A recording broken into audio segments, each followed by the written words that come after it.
On. Hello, everyone, and welcome back for another day of education and raising awareness. I have two amazing people that I am honored to call my friends. I will have them introduce themselves, and then we can dive into our discussion tonight. Starting by with Amber. Hello, I am Dr. Amber Borelli. I just received my PhD from Albernian University, and my dissertation topic was the impact of race in law enforcement and in policing. I did a lot of research in systematic oppression, institutional racism. I have a company called Borelli Enterprises where we do private consulting for nonprofits and for-profits in the area. And for my full-time day job, I work with people with intellectual disabilities. So that's me In a nutshell, we're going to dive in a nutshell. thing later. Okay, and we have John. Can you introduce yourself, please? Hi, I'm John Myers, and I am what's best described as a retired labor leader. I've spent decades working, with working people, representing them in Harrisburg, in Congress, and in the work sites. I've also been involved in union organizing, mostly among low-wage workers, workers in the healthcare industry, workers in the retail industry, workers in food processing, what we now call essential workers. Um, and I am currently the convener of the Raised Wage PA Coalition. It's a coalition of over 50 groups across the state working to raise wages for workers in Pennsylvania. And actually, we say we want to give not the workers a raise, we want to give Pennsylvania a raise because we want these workers, many of whom are black and other people of color, we want them to be able to have a little bit, to have control over their destiny and make contributions to our state the way that they ought to be able to. Thank you, John. And like I mentioned on our subject, our discussion about systemic racism and systemic oppression, it will continue. We had one last week. Today we are talking about or touch basing on systemic racism again. Also, we are talking about white privilege, trying to explain that to everyone who doesn't understand, and trying to explain why we say Black Lives Matter. A lot of people don't understand this. My problem personally with police brutality and hurting unarmed people regardless of their color. My problem or our problem is using your power to hurt others and make them feel scared. I heard this many times, Amber, Dr. Amber and John, many times, and I will repeat it again. Hopefully, it will make sense. When your house, someone said that, when your house is on fire, and I think, Amber, you share something similar to that. When your house is on fire, the fire department will come to your house. That does not mean your neighbor's house doesn't matter. It simply means that your house is the one on distress right now. So this is in a small, like trying to simply explain what it means to me saying Black Lives Matter. And in fact, if you take that a step further, your house does matter because we're putting that house out. Yes. Black Lives Matter because that's the struggle right now. That's the people who are systematically victims of racism and oppression and institutional racism. That doesn't mean that everybody else doesn't matter. Just because we bring one person up doesn't mean somebody else has to go down. We can all come up together. Well, I think that it's important that people realize the oppression, the violence, the brutality against African Americans in this country is not new.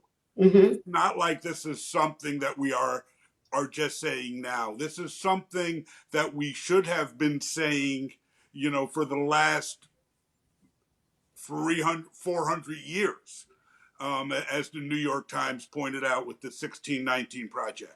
Mm-hmm. Black people, for the most part, have been brought over to this country by violence. Their lives have not mattered. The wealth of this country, the wealth of this country, was built on stolen land by free labor. And people talk about American exceptionalism. How did America get so rich? Well, you know what? If you don't have to pay for anything, it's easy to make money. So that's what we're talking about. That's why everybody should be invested. Mhm.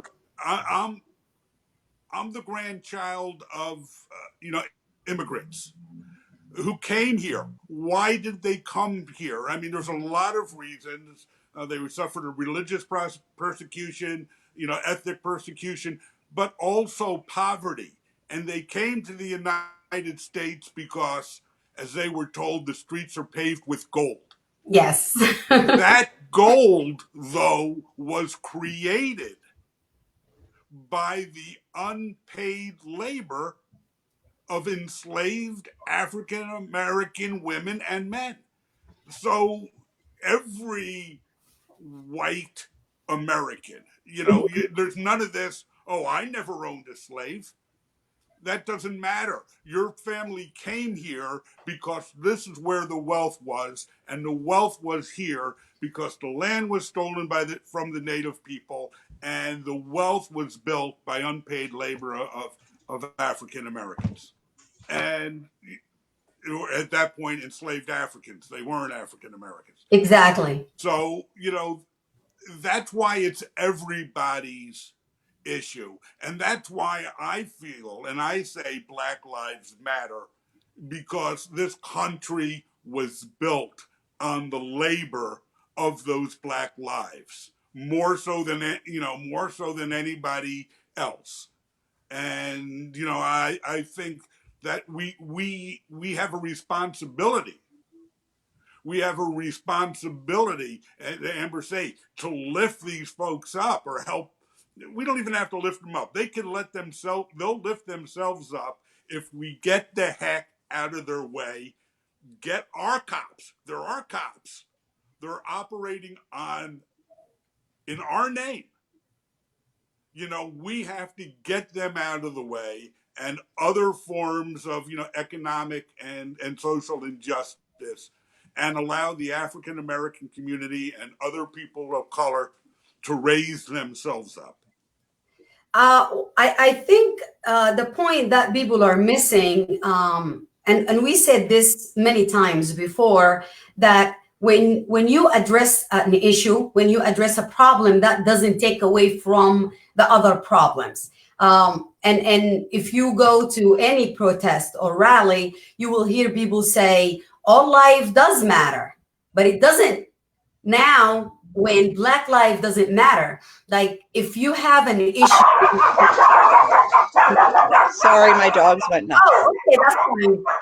If you have any specific problem, Who let the dogs who out? let the dogs out? If we have a specific problem, if Black lives, we can actually see a video of someone being murdered. And this is not the first time. I think George Floyd was the straw that tipped the whole thing, or made the camel fall down, or make all of us go out and try to protest. People are saying, why are we taking just George Floyd case? That's not it. We are bringing everything. This is trauma on trauma.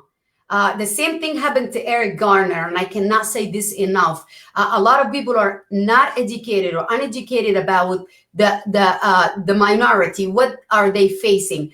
I am not trying to have all of you live this, but for you to understand, just simply listen to what other are going through. And you, Amber, said something. I'm gonna let you speak, but you said I don't have to be in your place to feel your pain, but what it means basically. But I can listen to what you're saying and try to understand.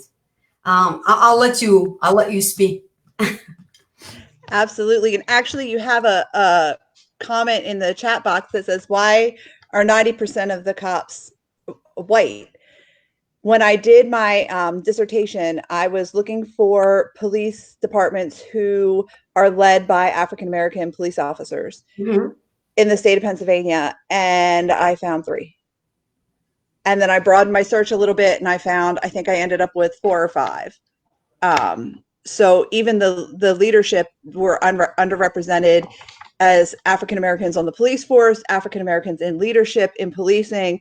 The thing that was on Facebook about, have you had a Black teacher? Thank you. And I realized I never had. In all of my years of education, I have a PhD, and I have not had an African American teacher. That is a problem. That is a problem. But when you look at, the beginnings of our country, as John was saying, like, we were built on the backs of individuals that we didn't have to pay for labor. You also have to look at the institutions that were built at that time. And there's a lot of them. We made our laws then. We made our Constitution then. We made our, police forces, our banks, our corporations. All of those things came up and were created at the same time. In that creation, you've got to acknowledge that there's a problem with now using those same institutions and rules on a totally different type of society. And that's where the institutional racism comes in, is there's a lot of traditions and privileges and ways and rules of being that we take for granted as this is just always the way it's been, but those rules were set for a reason. And when we start digging into those reasons, we start to see, we're underrepresented. African Americans are underrepresented in law enforcement and law enforcement leadership, but they're overrepresented in prisons. Yes. That's a problem. And why is that? And can we look at the institution as a whole? Let's stop one case and another case and another case, and let's look at the entire institution, and how can we change these rules and these policies and these ways of being to breed more equality as opposed to breeding inequality. It's interesting, that a couple of the topics that you brought up, including, the founding of this country, the slaves, the unpaid labor, the Constitution, where Black people were counted as 3/5 of humans for representation, and that was actually to give the slave owners power, the slavers power. That they are the ones who wanted the people that they had enslaved to be counted, because that increased their political power. The same thing is going on now in Pennsylvania with the prisons. These rural counties, Republican counties, want the prisons because the prisoners are counted as residents in the census, and they actually increase the power of the people who want to lock them up.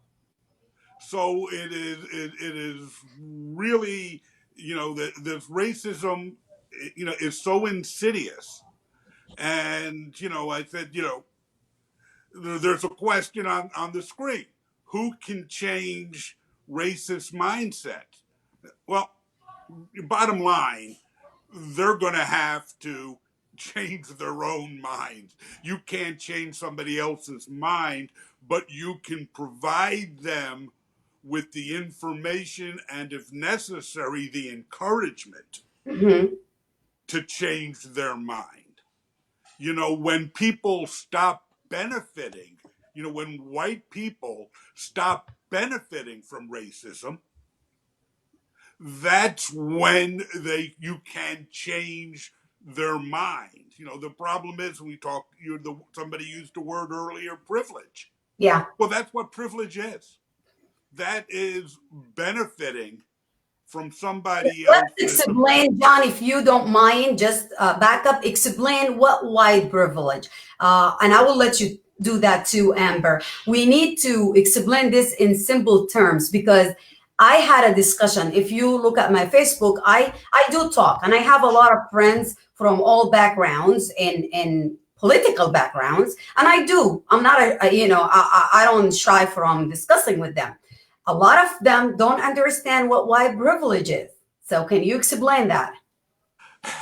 You know, it's a lot of things, and it's different in different situations. I think Mhm. white privilege is being able to go out for a walk in the evening Mhm. and see a police car and not being scared. It's applying for a job and not having somebody assume that you are not qualified for the job. It's going to buy a house or going for a loan and not having that loan officer assume that you're not going to be able to pay and ask you a lot of questions that, they're not asking me the same questions that they would be asking an African American in the same situation. So the white privilege is multi-layered. When I first started working in labor and organizing people, you could see the jobs that African Americans and other people of color were given, Yeah. and the jobs that were offered to white people. In school, there was the whole issue of tracking. African American students were not assumed that they're going to go into an academic tracking that's going to lead to college. Mhm. They were tracked into trade schools, if anything, Technical school. if they weren't just totally ignored. Mhm. That's white privilege. It's the institutions working in your favor, whether you asked for it or not. And a You lot know, of people don't even feel it. It's like you said, Amber. You can hop in at any time, but for you and maybe Amber made a good point. I want you to talk about the teacher, for example, thinks that a normal person who are not deep as you or John might just take it for granted. Right. And I think white privilege is the privilege to be able to live your life without having to think about your race. Yeah. There has not been a point in time where I've had to say, "Oh, because I'm white, I might have a problem going here or being here or doing this." So that is white privilege. It's the way the institutions are set up to skew things in favor of one race or another. Mhm. And I'm able to go out and wander around my town without anybody wondering why I'm here or why I'm in this. I can go in any neighborhood and kind of wander around, and people don't really question why I'm wandering around there. um you know but that's not the same for black folk. That's not the same for somebody who is Hispanic. That's not the same. It's not the same opportunity or privilege. um and it's hard to identify. It's hard to accept because no one wants to accept that they're privileged, because we use that word privilege to mean rich or successful or having of a lot. Yeah. It's not meant that way when we say white privilege, because there are people who live in poverty and who are subject to discriminatory practices that are white. However, white privilege is the fact that that's one less knock against them. So if I am Caucasian and I'm living in housing projects and I am unemployed and I have 4 children and I'm a single parent, okay, so I have some knocks against me, things that are going to make things harder for me in society. But being black is not one of them. The color of my skin is not one of them. I, So I, that to me is white privilege. and I think that Amber raises a very excellent point, Mhm. and that is, white people have knocks against them. There's different people have prejudice against different white people, or even some people of color could be prejudiced against white people. But that's not the same, because there's a difference between prejudice and racism. Prejudice is literally prejudging someone. Mhm. Racism is having the power to institutionalize that prejudice. So I think that's where the white privilege, and then the institutional racism and the police overreaction in a lot of cases, and the whole fundamental concept of how we police our communities Yeah. comes in. It's racist because white people actually have the power to impose their prejudice on people. So Mhm. I say that because a lot of people will say, "Oh well, when my when my family, I won't talk about other people. I'll talk about Mhm. my own family. I'm I'm Jewish, but if I didn't tell you I was Jewish, you wouldn't know. Mhm. We You don't know, say Jewish American, right? Uh, well, Denzel whatever. Washington brought a good subject, or Morgan Freeman actually. He said, I don't call you German American. I don't call you, John, Jewish American, or with your religion or ethnicity or background. Why do you call me a Black American? You know, oh God, I can't even speak. I'm an American. And I think yesterday I was talking, sorry to interrupt you, but I was talking to or having a discussion with one of my friends who didn't understand why we go out and why we protest. And because I share some things, but I don't share a lot of my like I do share a lot of my personal, but I never said to her before that my heart race every time I see a cop, I see a police car. I don't feel protected. And that's not, it didn't just happen. I can go back in my history, going back to Sudan, the relationship between me as an activist, a human right, a woman right activist who was tortured, beat, everything, you know, just for protesting in Sudan, and then seeking refuge and become a refugee, an immigrant here in the United States and becoming a citizen, but it's still, I don't feel that. I don't feel safe because I was stopped, like Amber said, so many times at the beginning of my life. I was stopped because I was in the wrong neighborhood. I was asked, what am I doing here? That's exactly. No one is going to believe this unless they hear it. You can understand it, Amber, but you never lived it. Right. I bought a brand new car in 2006 because I was proud of myself. I'm a nurse, I made money, and I have a brand new car. I was stopped by the police, and they actually asked me to show them my ownership. Can you believe that? Yeah. Because I I look can believe it. exactly. A lot of people don't believe that. Every time my girls go out, my heart is in my hand because I'm not sure what will happen to them. So those are the privilege. This is something I try to explain to my friend, and that's why we have this conversation and discussion. Because John, Amber, Chris is coming soon.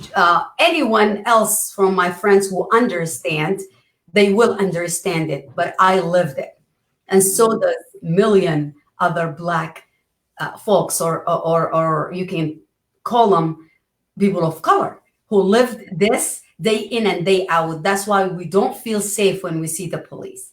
And we're not protesting just the death of George Floyd.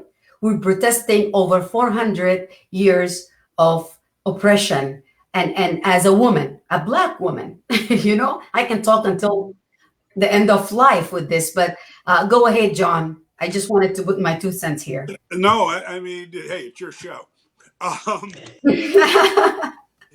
but I mean, but it's absolutely, the case when you talk about, the minimum wage, and the minimum wage itself and the sub minimum wage for workers who get tips is racist in origin. Uh-huh. It's racist because there was a time when, after, blacks won their freedom, um, they weren't allowed to get jobs that paid because people didn't think blacks should get paid. So they had to work for tips. And there, when they passed the minimum wage law, they said, well, these people work for tips. They don't, that's the way it should be. They should work for tips. Their wage should not, be the determining factor. Mhm. And, it's that extra step of oppression to say, to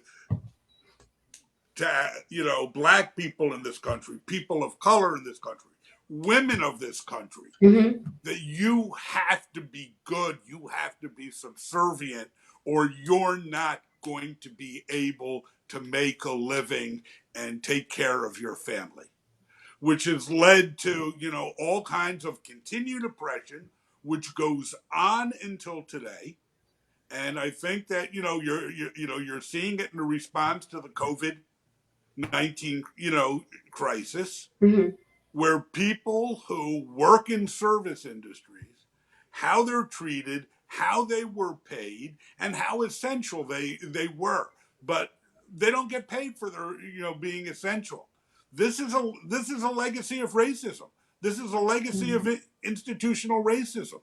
And again, talking about how it affects white people, a lot of white people, as a matter of fact, the majority of people who work for minimum wage in the state of Pennsylvania are white women. Mm-hmm. But the system was not designed to oppress white women. It's just, demographics. It's kind of, it's white women are a much greater percentage of the population of Pennsylvania. There are more white women.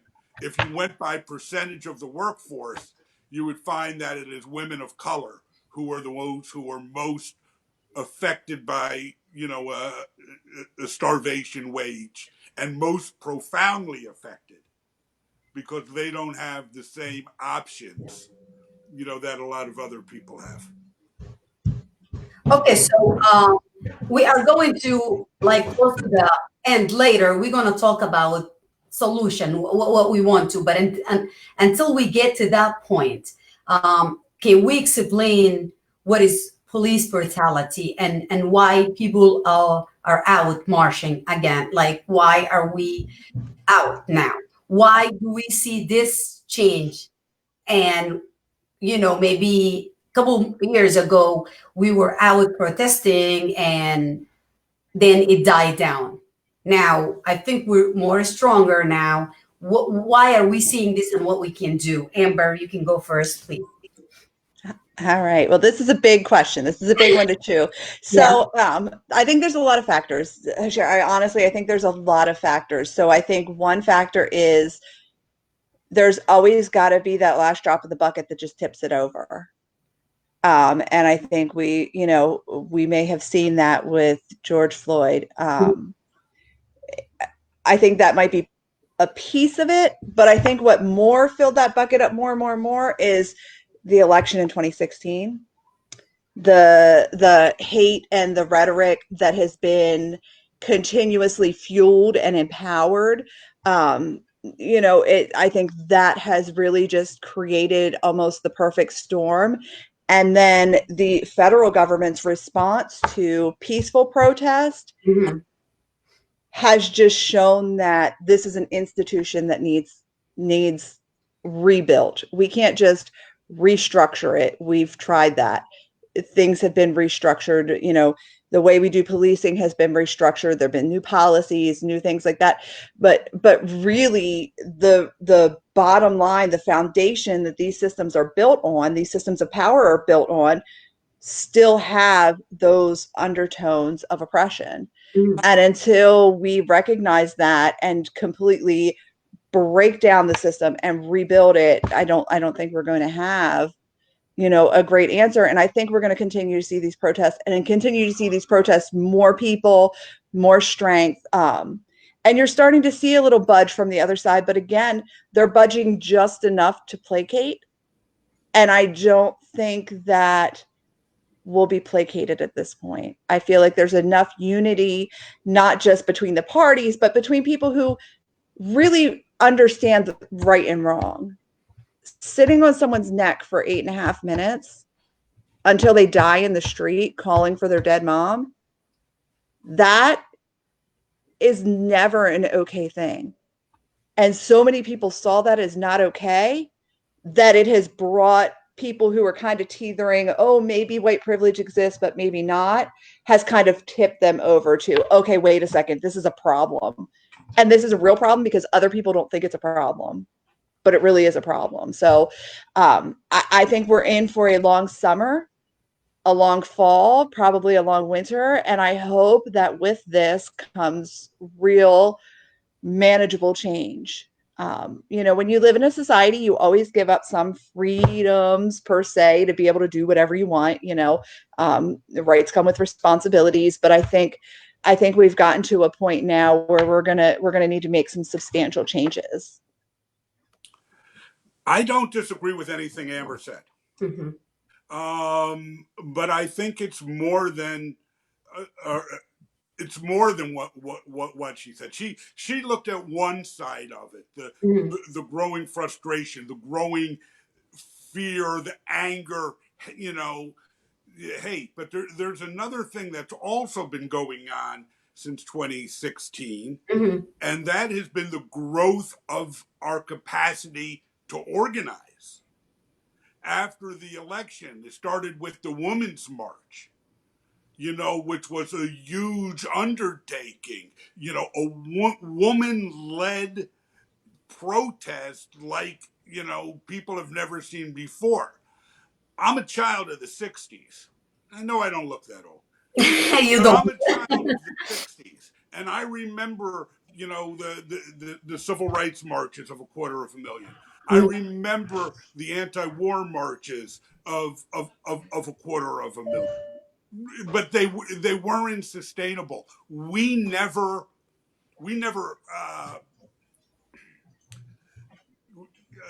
we never consolidated our power, that we had.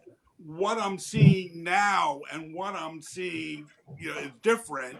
And why I think what Amber said, people are not going to be so easily placated, is this level of organization. It's not led by, at the time, young white men, Mm-hmm. what I'd consider young white men, or now old white men. It's Mm-hmm. being led, and by women and women of color.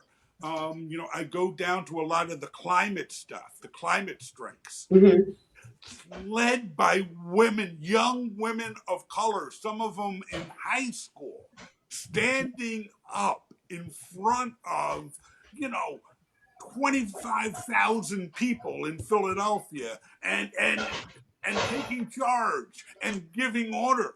So, our capacity to organize has increased. Mm-hmm. Not just our anger, but our actual capacity to organize and maintain and sustain this stuff has increased. And that's what gives me hope. That's what gives me, faith, in the future, that the women and the young women and the young people and the people of color are not going to make the same mistakes that I made. They're not going to say, okay, we won, let's go home and, do whatever it was we were doing before. Um, they're in it to win it, Yeah. and it's my hope and it's my belief that, the leadership and the leadership is deep. It's not just that there's one leader. It's not like that there's one person that could be bought off or God forbid assassinated and everybody goes home. Mm-hmm. This is this movement is as deep as it's wide, and it's as tough as it's strong. It's not just numbers. Exactly. Exactly. Well, and I think you're definitely right. We're seeing, and I had the privilege to be at the Women's March with my daughter, Mm-hmm. and sort of by happenstance, but it was definitely a life-changing experience. It really has molded how I think and feel about activism and what that means, and uniting with other people. And I think what we're seeing too is a collision of Black Lives Matters, Women's March, the all kinds of movements all coming together saying we're all suffering under the same institutions, So we're all going to unite and help each other with our activism. And I think we are seeing that, which does, it also gives me great hope for, you know, my kids' future and what we have to look forward to. It's going to be a long road and it's going to be hard work. These institutions don't go down on their own. They don't get rebuilt on their own. They don't get, revised or modified or restructured on their own. It takes a lot of hard work. But what we're seeing is not just movements, we're seeing new ways of living in our communities. We're seeing people who are taking active roles with their community members, who are taking action to help. I think about when the immigration issue was really happening, and my dogs are going to lose their minds again. I'm sorry. Um, when the issue with immigrants from Mexico and from South America or Central America were being locked in cages, and think about how many African Americans, how many Black, how many white, how many from people from all over, from all different backgrounds, united to stand against that and to march against that. And now we're seeing Hispanics joining with the Black community and joining with the Women's March movement. And I think we're going to see we're not just here for a day or two or 7 or 14 or 32. We're here for a lifetime. And that's what we need to build these institutions into, is institutions that work for us, for all of us, for our lifetime.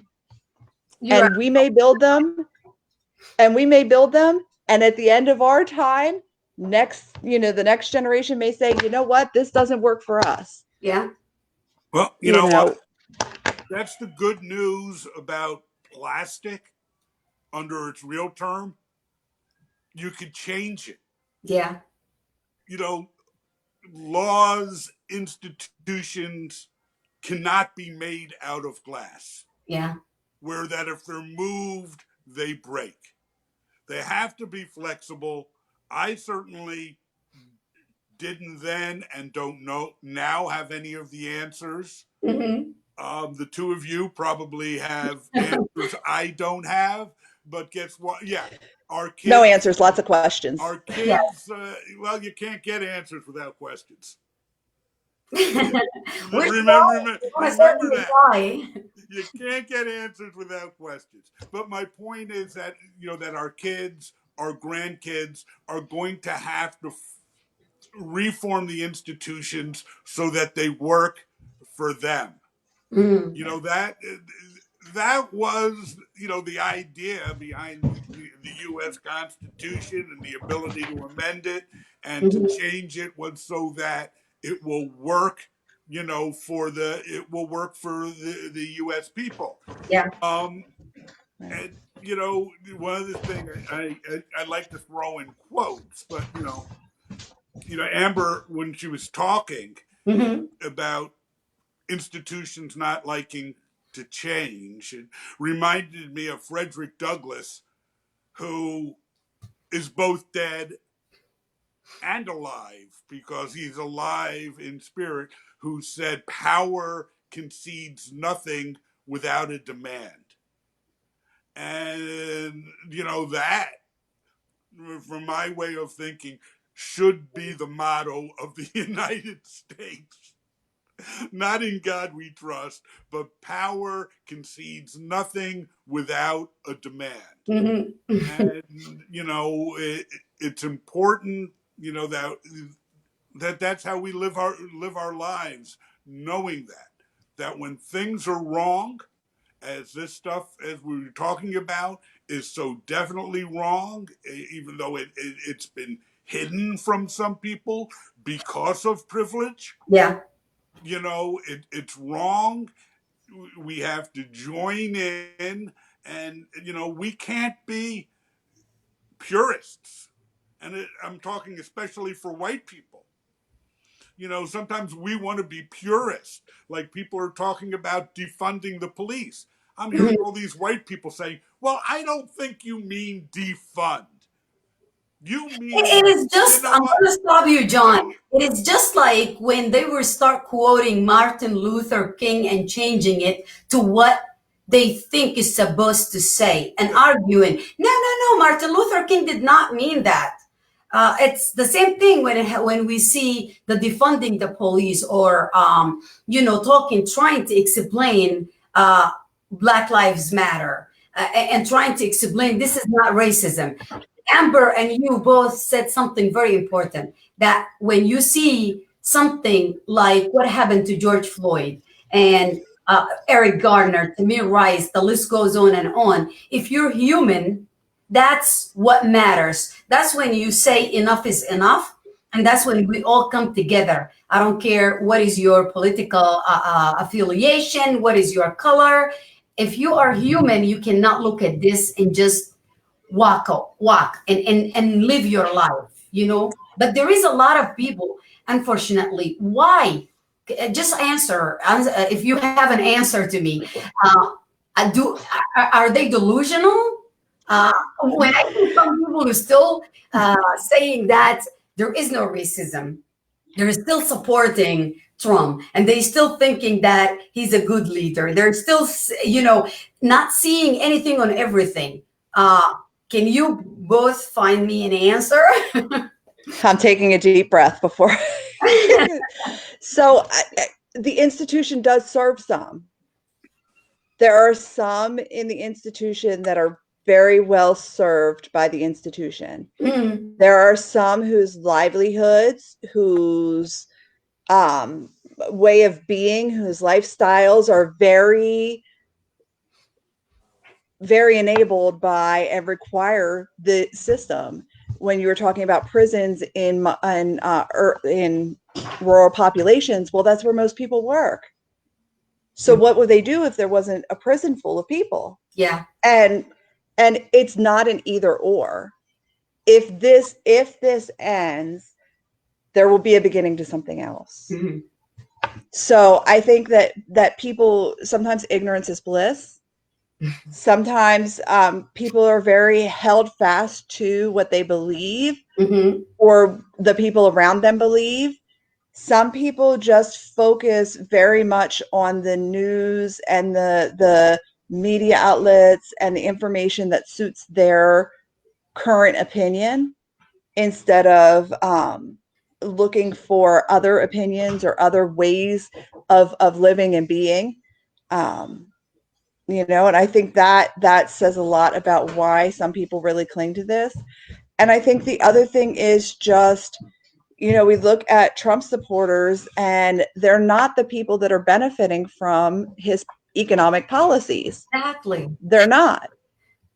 But unfortunately, they have been flooded with this propaganda that if if if people of color come in and take our things, we won't have them. So if that happens, that's that either or kind of thinking instead of collective thinking.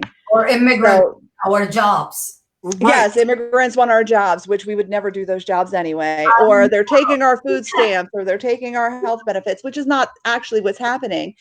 And I don't necessarily think there should be an end to policing, or I don't know how I feel about that. I haven't thought about it enough to know. I've just started hearing tricklings of it recently. So I'll kind of withhold my opinion on that at this point. But one thing I do know is that if we look at our history, and I just recently got done reading Grapes of Wrath again, because sometimes I like to go back and read the classics. Yeah. And if you look at Grapes of Wrath, when they were moving across the country and they were living in those settlement camps with all those other people, and then the law started moving in, and it caused more problems in their society than solutions for that group. It's an interesting thought to have. And again, I don't have all the answers, and I'm not saying that, defunding police is the way to go, or this is the way to go, or that is the way to go, because I don't know. Yeah. But there are definitely interesting paths to go down, and there are conversations that need to happen with as many people at the table as possible. Yeah, a lot of the people who you say, are they delusional? They're lied to. They believe the lies. Now there are some, the majority of there are some, a minority of people, the 1%, who definitely benefit from Mhm. Trump's policies. Yeah, And while they're not out on the street supporting them because they don't go out on the street, of course. um, They're they're employing supporting them. those who are. Yes. They're providing the money, for what we call those AstroTurf organizations, Hmm. which is, like the folks who are attacking state capitals with their guns and Yes. saying this is that we open up because I have to protect my Second Amendment. The two aren't related. And those are the ones that Trump called the good people. They're fine people, very They're the fine, good people. And we and Very fine people.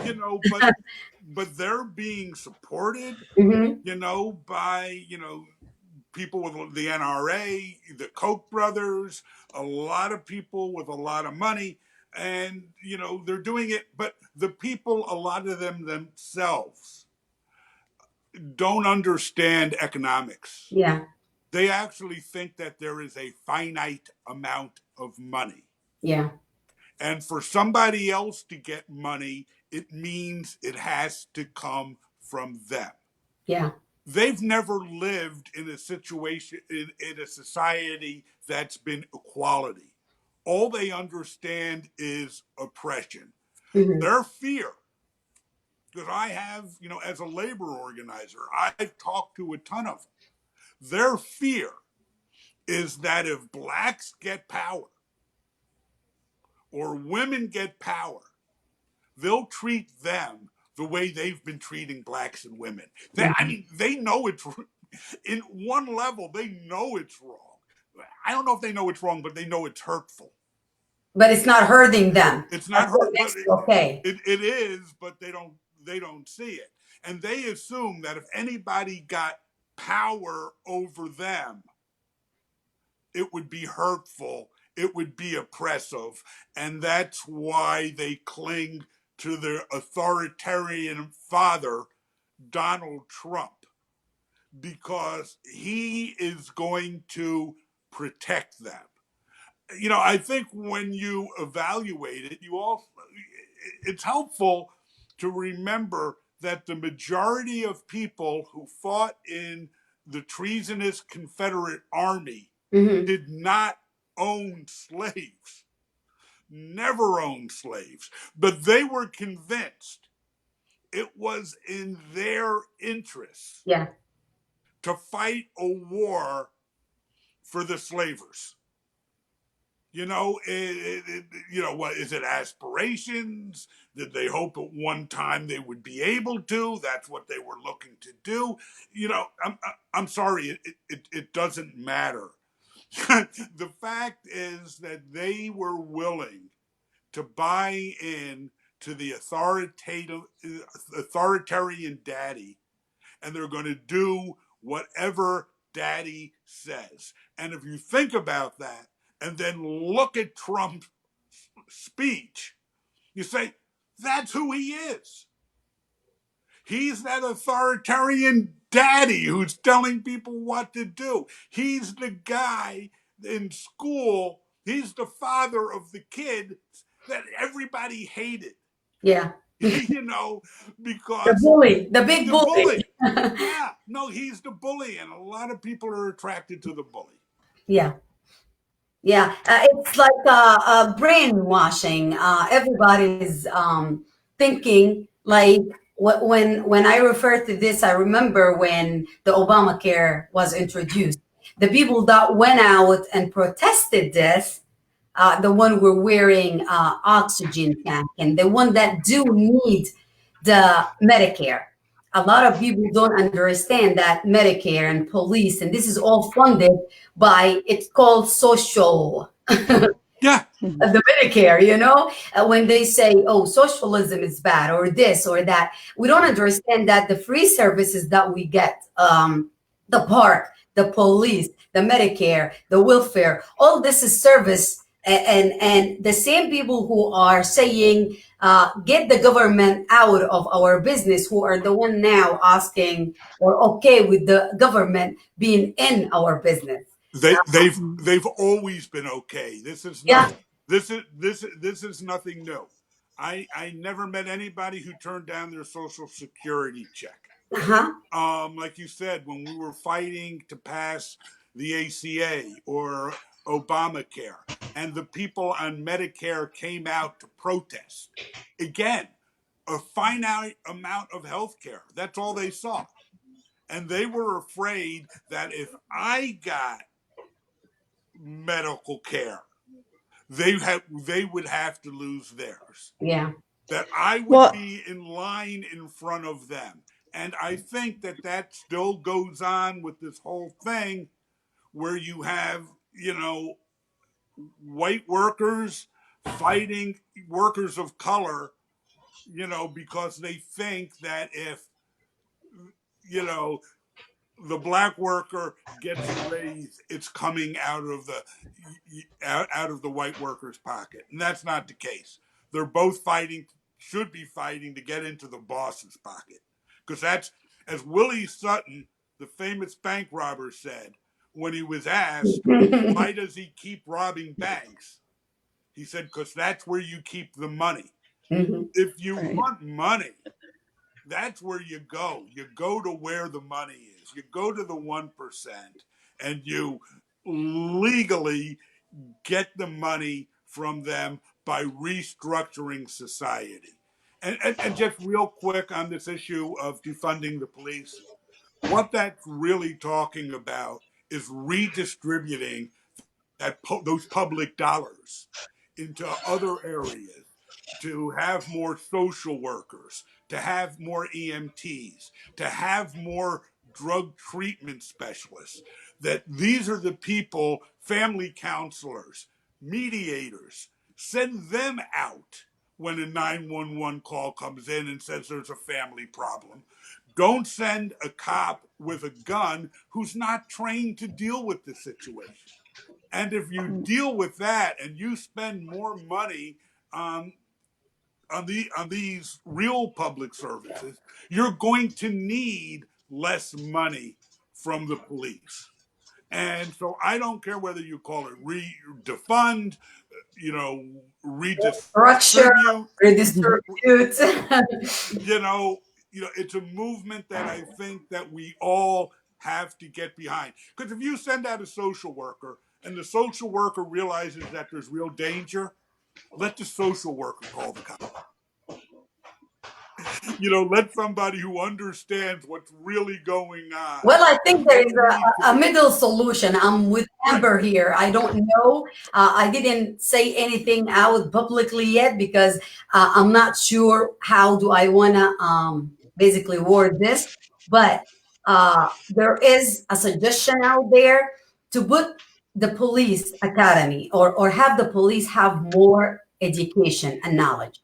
As a nurse, I went to school for 4 years first for my associate degree to be an RN before I went on for my bachelor degree, my master degree. If you're asking me to get more education to know what to do before I touch you and I heal you or help you to get better, why can we ask the same from our police? At least they need to have a not just a regular background check, but an extensive background check, mental health. They need to be educated about issues and how to handle them, how to go on a distress or someone who's in distress and take care of them. Like mental, physical. I'm not all of that, but as a nurse, I'm sure you all know we learn psychology, sociology. We had to go through all those fields. I had to go through all the clinical oncology. I had to take care of patient with cancer, with someone who is psych, with rotations. Not necessarily because I'm going to be a psych nurse one day or I decided, but because I need to be exposed to all of those. So when I have a patient who has some of those symptoms, I can direct them. I can take care of them the right way. And as a nurse, I was kicked, spit on, people called me name. We have an oath. We had an oath before we graduated to hold no harm. to our patient. So if someone talked to me any kind of way or hit me or spit on me or did anything, I'm not going to do that back to them. I'm not going to hold them. I'm definitely not going to put my knee on their neck to hold them down. I did psych. I work with people who had mental issue. I would never do that to them. We are trained to do certain things or call someone who knows. So why can't we do this with our police? And Amber, I'll let Well, you speak. that's kind of so. In my former life, I worked as a victim advocate, and that's how we had met. When I was fulfilling my role there, we had a panel discussion about domestic violence. Mhm. And one thing that was really exciting when I worked there that I saw that as I was leaving and moving on to different things was these police partnerships. So Okay. it was a partnership with where a domestic violence advocate would ride along with the police, and their role that day would be to respond to the domestic violence calls. There would be a psychologist or a social worker who would ride along with the police, and anytime they would get a call for somebody with mental health issues, those partnerships. So and that's, I think, why I'm so hesitant to say like defund the police, because I don't necessarily know that that's the greatest. But what I think is really going to be important is not just making those partnerships the exception that happens in really good departments. I think they need to be the rule, Yeah. where police departments aren't just hiring, or these agencies, public safety agencies, aren't just hiring police enforcers, but they're also hiring psychology students who are or social work students or social workers and advocates and people who are well versed in other things, even drug and alcohol counselors, nurses, things like that, because a lot of those things can be handled without the need of a gun and The force. a badge. Those things can be handled by social workers who are actually, it makes the police jobs easier. Going back to the talk about economics and who funds everything and the money, um, as much as money makes the world go round, power keeps it going. So the people in power and those with a lot of power will ensure that those under their control or care are going to be on their side, so that they keep that power, so they can float those little nuggets to those that they control or have power over, um, to keep that incentive going. But power, at the end of the day, it's about, some people will grab up as much as they can, but the real power is in living in community with other people without having to have power over them. I think That's where the real power we're saying comes the from. same thing that John explained. The wording. Can you read? Hey, Jack. Jack Yeah, is an amazing, amazing friend, and he just wrote a long comment. If you that's could read it, and basically what you and John are saying the same thing, just different wordings. The word defund. Can you yeah. read what Jack said? But as I said, and this is where I disagree with Jack. I'm I, I'm not in control of the movement. I'm not going to argue if the people who are out in the streets and who are being involved are using the term defund. Mm-hmm. I don't think it's my role as an older white male to say no. You're using. I mean, that if I want to turn people off as an old white, It is your role, John. You need as to an use old, as your an white old white privilege. guy, This is where your white privilege come handy. you know, if I know now that if I want to turn people off as an old white guy, all I need to do is say no. Let me correct you. I'm not going to do that. But Mhm. everything else that Jack says, I absolutely agree with, that we have to make sure. And I think, Amber and I wound up saying the same thing. Let's use Mhm. social workers. Let's use nurses. Let's use nurse practitioners. Let's use drug counselors. Let's use mediators. But the thing is, if we hire them and use them, it is going to mean less cops. Mhm. it's going to mean less guns, and I think that is a good thing. But I think that Jack, who also made the comment, was we have to make sure people understand we're trying to make them safer, Yeah. not less safe. And Yes. I think that these kind of partnerships that Amber was talking about have showed that they can stop crime or make a crime that's keep a crime from becoming a violent crime. Or You help know, someone in need. Amber worked with the domestic violence, Mhm. and she was on my show from before. And they are educating the police. Like now, our police here, they have better understanding. When they get a domestic violence call, they don't go, like they can pick up on signs. Same way Right. with human trafficking, you know.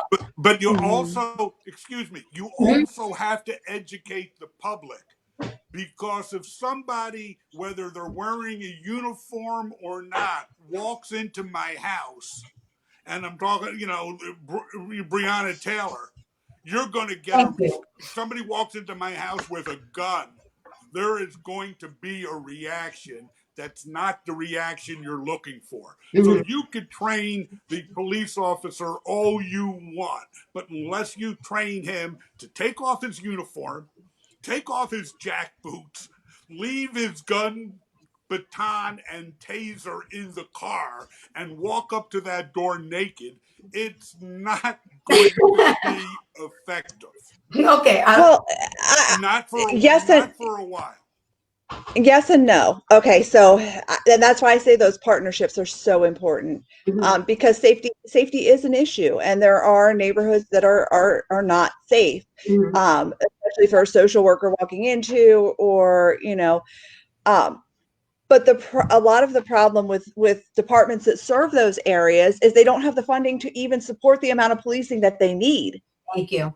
So doing this, making those partnerships and leveraging those types of things creates an institution that serves the people and the people's needs, and still saves on that economic side of it as well. Those partnerships are so important, and I believe we're saying the same thing, just in different words. But it is definitely. I mean, we're talking in communities, and communities for of people of color, and communities that are urban and poor communities. Those communities are already struggling with a lack of police, Yeah. an increase in police brutality and issues. So they're not able to find the officers that are, cream of the crop, because they're not able to pay as well. They're not, and you hear all of this. When I was working in the criminal justice system, I heard all of this in the police reform. Mhm. But the answer isn't always hire more police, hire more, train them more. It's partnerships, and having the police rely more on the community than the community rely on the police. And I don't think communities of color necessarily rely on the police. Yeah. I think it's sometimes quite the opposite. Yeah. But you're fighting a losing battle if that's your goal. I And think the goal needs to be those partnerships and helping the communities to serve themselves, and limiting the amount of enforcement and violence by the system and in I those communities. Jack's point, they're using it like other people pro Trump, or someone who doesn't understand and wanted to not make it clear. They're using it as, okay, they're defunding, as the word defund, meaning that there won't be no security, no safety. And we have, like I said at the beginning, we all have to get inside of our feelings and find our own biases and racism, and understand the problem, correct it from inside out. Same way when we talk about communities and human that we deal with, there are criminals. And that's why when someone bring up a subject, there's a difference between someone who is a killer, a serial killer, or someone who is a corrupt or a thief or whatever. Those are people who are doing something wrong. We all know it's wrong. That's different between someone killing you just because of your race, because of a suspecting that the $20 is, fake, like in George Floyd's case, or because you are practicing your right, the white privilege again. You can stand up and tell the police that, why are you stopping me? Why am I under arrest? I am not letting you cuff me. You can negotiate and talk to them like that. We don't have this privilege. The minute you say that, you are down on the ground, a knee on your neck, and you're dead. And in prison, there are very few mass murderers. Yeah. In prison, they are mostly people involved in economic crimes. Yes. So I mean, it's this notion that we need more police, that we need tanks and all this stuff to protect, against the killers. That's not who is being, as you said, those are not the people who are being policed. Yeah. Those are not the people who are being arrested. Yes. And if that was all we need, if we're just worried about the mass murderers, let's just get those guys from TV, right? Yeah. And let them surgically come in and take care of this stuff. And that's what I said. That's the use, but you don't need cops with guns patrolling streets that are not their own, looking for somebody with a nickel bag. Mm-hmm. And that's what, I live in Philly, and that's what the cops do. And it's very frustrating. Of course, living in Philly, there's a whole there's a whole history with the police. And my personal, even though I am friends with some police now, my history with the institution of the police department, particularly the Philadelphia Police Department, is not exactly warm and fuzzy. So it's I'm concerned if we start feeding that, well, we still need police because there's violent people out there, when I actually know for a fact that there are some police, and it's been institutionalized, at least in Philadelphia, that actually foment that violence by picking up a couple of black kids hanging out in a corner, driving them to a white part of town, and dropping them off there. Okay. This is the way they break things up. So, And like I said earlier, this is not thing that we can, or one issue that we can discuss in a one sitting. Sorry, Amber, I had you muted by mistake. Oh, that's okay. This is not a problem that we discuss or will discuss in one. I invite both of you to come back again, not just to continue discussing racism, but you both touch very important part: the housing, education, all those things that minority there is a lack of, or we don't have this privilege, if I use this word again, and that what cause like the economic status differences, like you said earlier, John, not being able to get approved for a mortgage, not be able to attend a good school, because like what Amber also said, in those areas, you don't have enough money from the state, the city, or whatever to support. Like if you see the streets from where I live and you go downtown and you go to 13th Street in Harrisburg, you will see the disparity. You will see, how we are privileged. Even I am not just white privilege, but even black, different colors. If you fought and you got your way through school, the same way you went to college, I had to work 3 times hard, but I got to this point, and now I feel a little bit advantaged than others. So this whole things we need to discuss soon, because this is something we have to keep hammering. And John said we cannot change the races. We can't change their minds, but we can force them, not force them like shove it down their throat, but we can protest, which is making a difference now. Protesting We and make it in their interest to change their mind. exactly, we can make them uncomfortable. thank you, make them uncomfortable and force that change, and be loud, get your voice heard. A lot of people don't believe that voting matters. It does matter, and that's another for another day. Soon we're going to talk about how we need to all vote. You know, Absolutely. all right. Absolutely. I'm with you 100%. In the next few minutes, can you guys answer the question about what policies would you like to see implemented and to reduce issue like excessive force? What can we do? I know this is a big question, but just feel free to start giving some suggestion that you think it might work, and we will take it and start with it our next discussion. First thing I think we need, one of the first things we need to do, because it makes everything else possible, is we have to change tax policy in this country. Mm-hmm. We have to do what Willie Sutton said and go where the money is. You can't keep taxing, and Amber was talking about these communities that can't afford enough policing or enough of anything. Well, it's because of the choices that are made in terms of who gets taxed how much. Mm-hmm.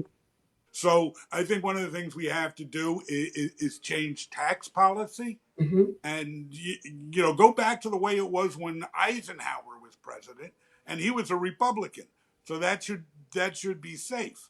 But there was enough money to build the interstate highway system when Eisenhower was president, because they taxed people, their marginal tax rate I think was 91%. Doesn't mean they paid 91% of all their money, but it's staggered. So we have to do that. We also have to demand that everybody get a living wage, and fight for that, and keep fighting. I think the best way to do that, there's legislation, and our friend Patty Kim, works, really hard on that It legislation. does.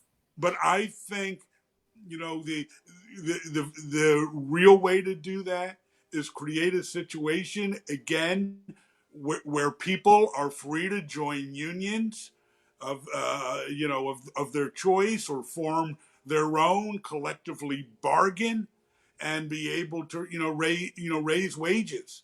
Um, and that trickles down. People have money. You give a poor person $1. He's not going to the bank. He's going to the store.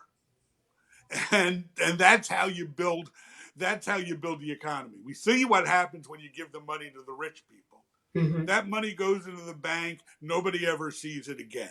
Give the money to the poor people. They'll spend it. Spend it, use it, and They'll spend it. They'll spend it locally. They'll spend it in Philadelphia. They'll spend it in Harrisburg. They'll spend it in Steelton. They'll spend that. They'll spend that money. And then I think we seriously, now that we have some more money, let's look at policing. Let's look at the whole idea of who is being served, who is being protected, and who is being policed. If you look at that word, let's just go with protection and police. Pick up a dictionary, look at the definitions. You'll see that certain people are being protected and certain people are being policed. And those words have opposite meanings. mhm. They are not close to being the same. Thank you, John. Amber. Oh, the $1,000,000 question, what policies would I put in place? Well, I wish I had the answer to that. And I don't know that we're at the place of policy yet. Because I think we still need more people to be uncomfortable with where they're at. Mhm. Because in that discomfort, in that this system isn't working anymore, is where we get the best people at the table to make the best decisions. I would say, definitely policies at policing, policies at public safety, but also policies at social services, policies at how do we pay people, the entire institution of how we've structured our society. There are things about that that aren't working for everyone. Mhm. There's a lot of things about that that aren't working for everyone. We've made improvements, but how far can you improve a broken system before you decide we need to start a new thing? So I think we need to continue with the protesting and the speaking out and the bringing light to these issues and make more people uncomfortable so that everyone can come to the table for a better solution. Perfect. Like I said earlier, this is not the end. This is the beginning of a conversation. You are both welcome to be in this panel or join the other group anytime to discuss those issues. What I wanted to say just at the end, please vote. Your vote counts. Yes. Please.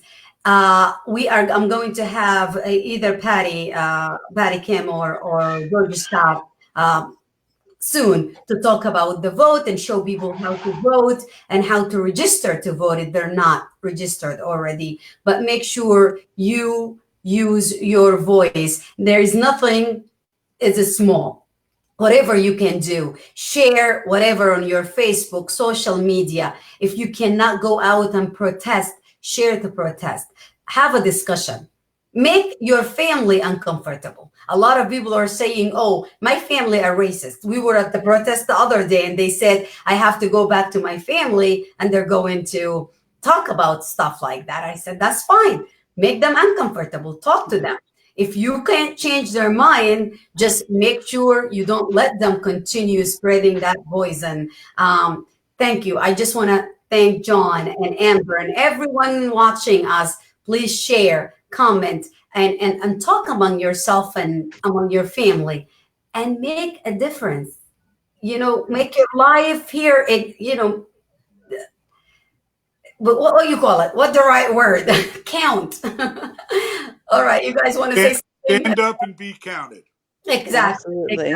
Thank you, Amber, Dr. Amber, and thank you, John. You're welcome. Thank you. Thank you so much for inviting us. And talk to you guys soon. Bye. All right. See Good you night, soon. everyone. Thank you.